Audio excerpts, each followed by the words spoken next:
Hi Lisa, could you do your next talk about looking, specifically related to Douglas Harding?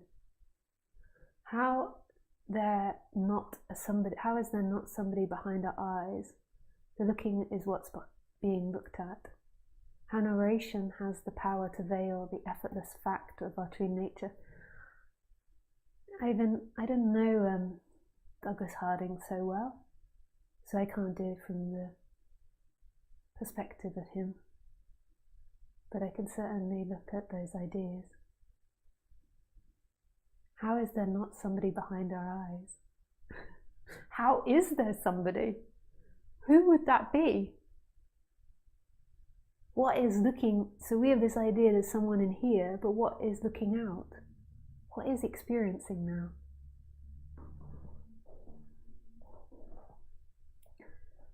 What is experiencing?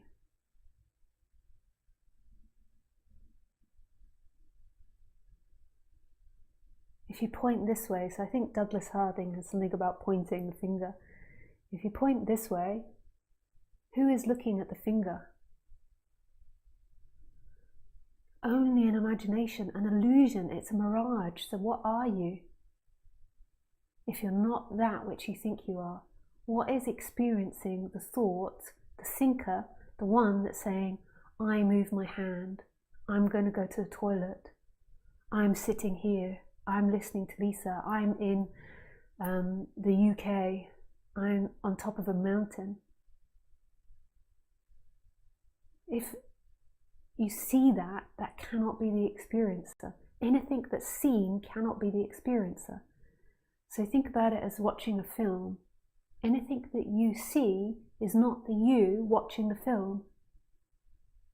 You are the watching of the film. Anything you see in the film is part of the film. You know, imagine if you go into a film like a 3D film and you're in there for years and you begin to forget that you're sitting in the audience watching the film. You begin to get really caught up and believe that it's you. Like you are the one that's sitting in the audience watching. You're not anything that you see in the film. So any thought that you see, any idea that you see is not you. That's an experience happening.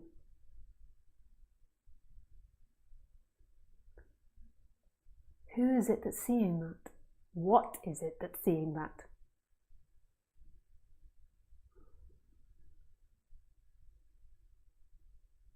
That is the seeker. That person that you're seeing, that feels like it's seeing, is the seeker.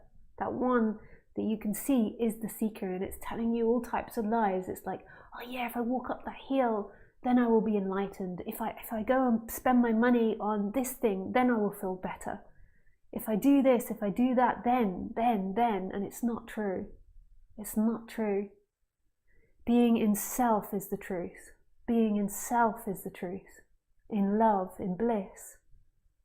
And the mind can be like the opposite. It can be like, okay, I've got to not do nothing. If I just meditate all the time, then I will be free. What is it is prior to that? Who is it that's prior to that?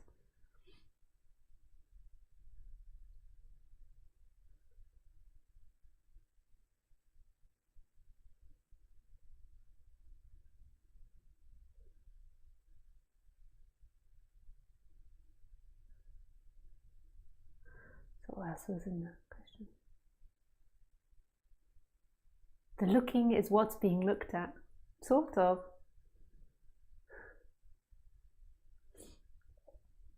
Yeah, the looking, the experiencing isn't separate from anything that is being experienced. There isn't an experiencer and an outside. There isn't somebody experiencing. There isn't something experiencing. They're not separate. It's one and the same thing. How narration has the power to veil the effortless fact of our true nature. It's all through words. Words are the lie. They're so powerful, words and images. They've become energies and dynamics inside the body.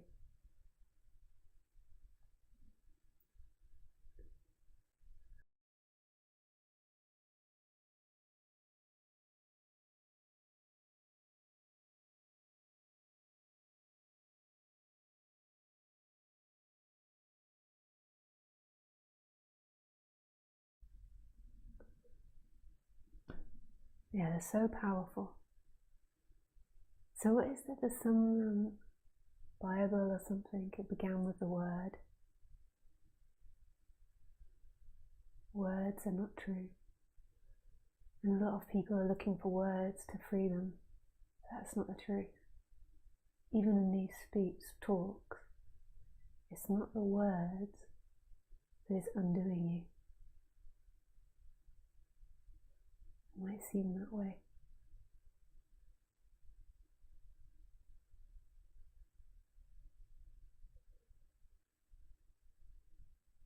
It is God. It is God that is undoing you.